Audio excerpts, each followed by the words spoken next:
The Via Rail conductor's voice crackled through the intercom just as we pulled out of Toronto, apologizing for a mechanical delay that would hold us in Kingston for at least 4 hours.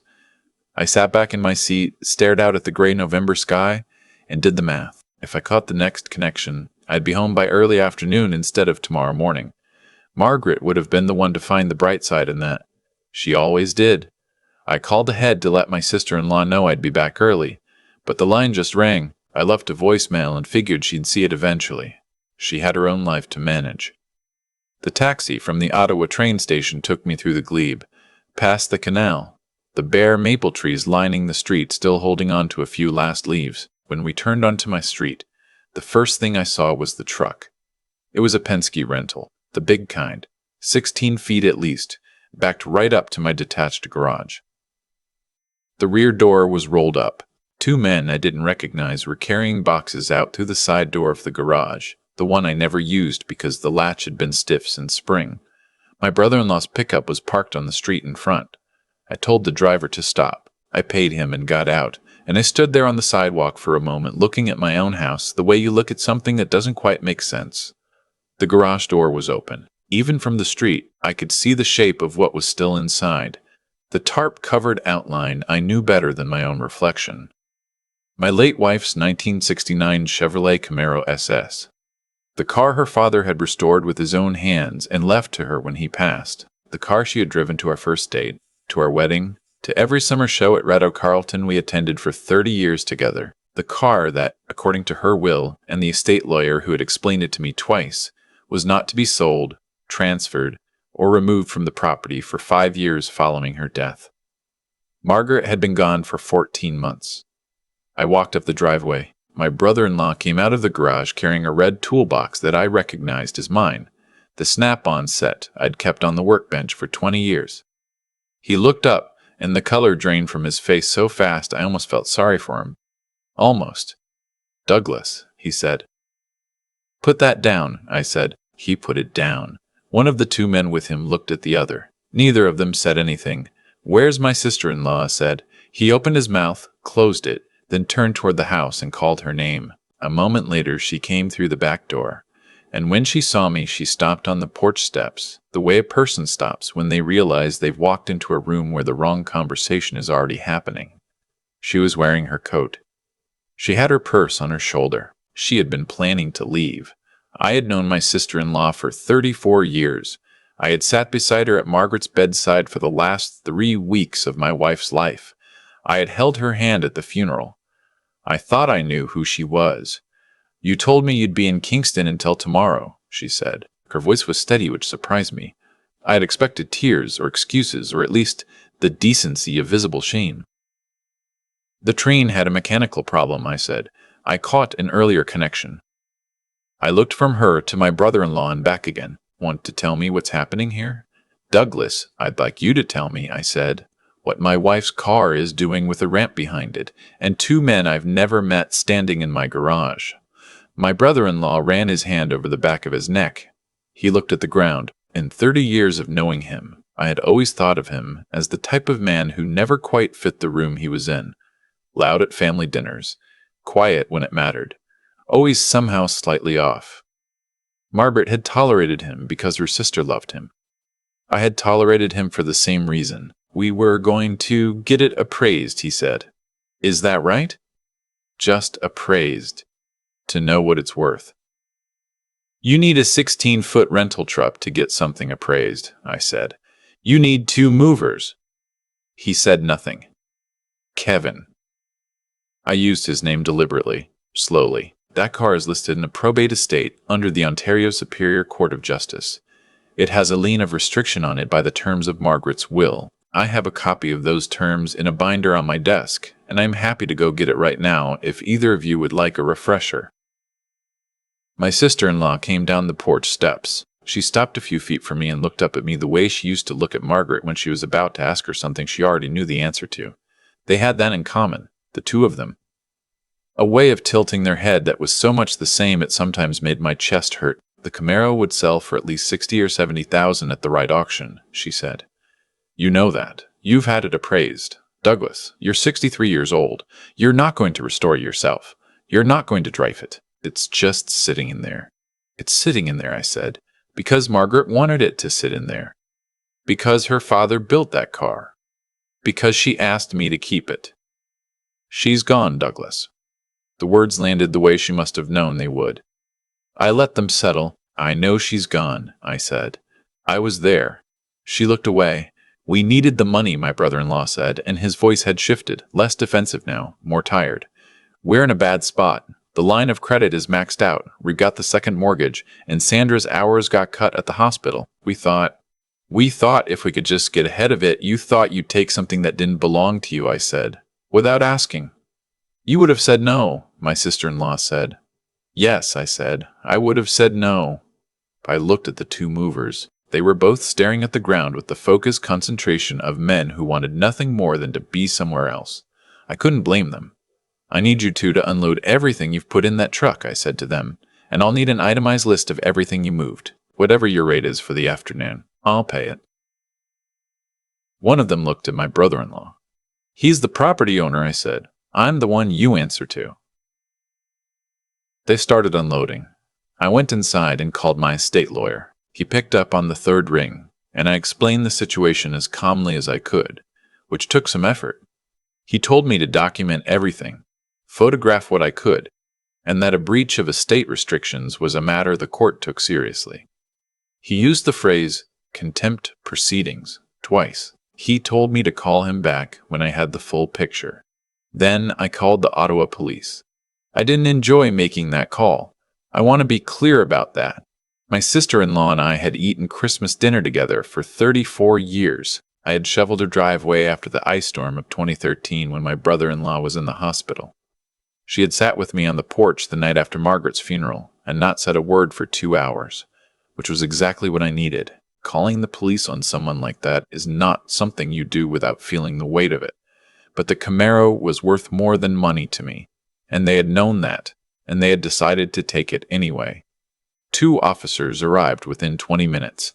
I showed them the will, the estate documents I retrieved from my desk, and the Ontario court file number my lawyer had given me. I showed them the rental truck, still half loaded, the movers standing beside it looking like they very much regretted accepting this particular job. I showed them the snap-on toolbox and the other items that had already been removed from the garage, a vintage Jack Daniel's whiskey barrel my son had given me, 3 boxes of Margaret's pottery equipment, a cedar chest that had belonged to her mother. My brother-in-law tried to explain again. He used the word borrow 3 times. He said he'd intended to put the money back before the 5 years were up. He said he hadn't thought it would matter to me that much. One of the officers asked him if he understood what a court-restricted asset was. He said he did now. My sister-in-law said nothing through all of it.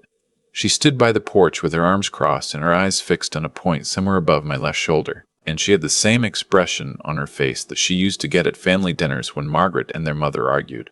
That look of a person who has chosen to be elsewhere in their mind, even when their body is still present. I had seen it 100 times. I had never understood it until that afternoon. The officers took statements from everyone, including the 2 movers, who turned out to be friends of my brother-in-law from his rec hockey league, and not a professional moving company at all, which explained a few things. They were not charged with anything. They'd been told it was a legitimate move. I believed them. My brother-in-law was charged with breach of estate restrictions and attempted theft. The officer explained the process, the court date, the conditions of release. My brother-in-law nodded at everything with the dazed look of a man who had genuinely not expected the afternoon to go this way. When the officers left and the movers had gone and the rental truck sat empty in my driveway, I stood in the garage and looked at the Camaro. It sat the way it always sat. Low, dark blue, a little dusty under the tarp, the chrome trim catching what was left of the afternoon light coming through the small side window. I put my hand on the hood. Margaret's father had spent 4 years on that car, had sourced the parts from junkyards in Quebec and northern Ontario, had done the body work himself in a garage in Sudbury. Margaret had learned to drive in that car. She had stories about it I had heard 40 times and never got tired of hearing. I stood there longer than I probably needed to. Then I went inside and made tea, which is what Canadians do when there is nothing else to be done. My sister-in-law called me 3 days later. I let it go to voicemail and listened to it that evening, sitting at the kitchen table with the same mug of tea gone cold beside me. She said she was sorry. She said she had known it was wrong and had told herself it wasn't, and had been very good at that for a few weeks. She said Kevin had pressured her, but that she had let him, which was different from being forced. She said she missed Margaret every day and that she thought somehow, irrationally, that the car being sold and gone might make the grief easier, might mean something still real and present in the world being removed, and she wasn't sure she could explain that better than that. I listened to the message twice. I didn't call back that night. The thing about grief is that it does strange things to the people around the person who is gone, not just the one at the center of it. I knew that. Margaret had known that too. She had been a psychiatric nurse for 27 years, and she had talked about it in the clear, precise way she talked about everything she understood deeply. She used to say that grief makes people selfish in ways they wouldn't otherwise be. Not cruel, she would say, just selfish. Like hunger. I thought about that a lot in the weeks that followed. The court date came and went. My brother-in-law received a conditional discharge with 12 months of probation, community service hours, and a formal no-contact order with respect to my property. His lawyer had argued the intent was never permanent deprivation. My lawyer had argued that intent was difficult to establish once a car is loaded onto a truck. The judge had split the difference. Courtney, my sister-in-law, was not charged. There was insufficient evidence to establish her direct participation beyond being present. My lawyer had mentioned that was likely. I had already made my peace with it, more or less. What I had not made peace with was the question she had asked me in the driveway, the one she had said without quite meaning to ask it. "You're not going to restore it yourself." She wasn't wrong. I had thought about restoring the Camaro since the day Margaret died. I had priced the work out in my head, had even called a shop in Kanata that specialized in muscle car restorations. The estimate had been substantial, between $30,000 and $40,000 realistically to do it properly. I had a pension, a paid-off house, and savings that were comfortable but not unlimited. I was 63 years old. My left shoulder had been unreliable since the fall 2 years ago. But there's a difference between choosing not to do something and having it taken from you. That difference matters. It matters a great deal. I called the shop in Kanata in the second week of December. I made an appointment for an assessment. The owner, a man about my age named Remy, who had been doing this for 30 years, came out to my garage on a Tuesday morning and spent an hour with the car, occasionally making sounds of quiet appreciation under his breath that I found deeply reassuring. He told me the body was in better condition than he'd expected. He told me the engine block was intact, and that the carburetor would need to be rebuilt. But the internals were solid. He told me a full restoration would take 18 months, give or take, and quoted me a number that was on the lower end of what I'd expected. I shook his hand. I called my sister-in-law back in January. She answered on the first ring. I told her that I wasn't ready to pretend nothing had happened, and that I didn't know if I ever would be, but that I also wasn't willing to let 34 years of family become something we threw away. I told her the Camaro was being restored. I told her that when it was done, when the work her father had started decades ago was properly completed and the car was the way Margaret had always wanted it to be, I intended to drive it to the Rado Carlton show in the summer, the show Margaret and I had gone to every year, and that if my sister-in-law wanted to come and stand beside it with me, she was welcome to. There was a long silence on the line. "I'd like that," she said. Her voice was tight, the way a voice gets when a person is holding themselves very carefully. "There are conditions," I said. "Kevin doesn't come. Not to my house, not to any event where I'm present. That's not negotiable." "I understand," she said.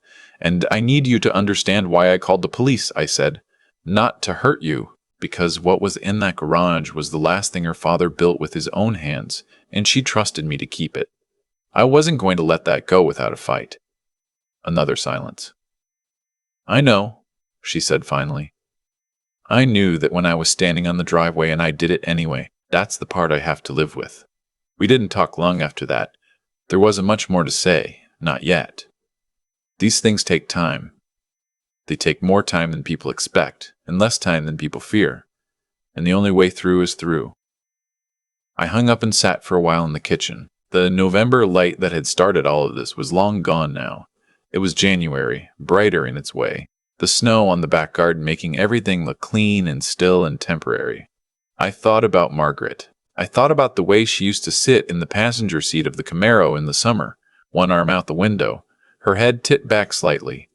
I thought about the look on her face, which was a look I never quite had a word for, somewhere between contentment and aliveness. I want that car to run again. I want to hear the engine the way she heard it. I want to take it out to the show in June and stand beside it and feel, for at least one afternoon, like something broken has been made whole again. That's not nothing. There's something I've come to understand in the 14 months since Margaret passed, and it's this. The people who love us don't always love us well. Sometimes grief and debt and desperation make people reach for things that aren't theirs, and sometimes the person they take from is the one who can least afford to lose it. That's a hard thing. It doesn't get softer the longer you look at it, but I also believe that most people, given the chance, can find their way back to who they meant to be. I believe my sister-in-law is one of those people. I might be wrong. I've been wrong about people before.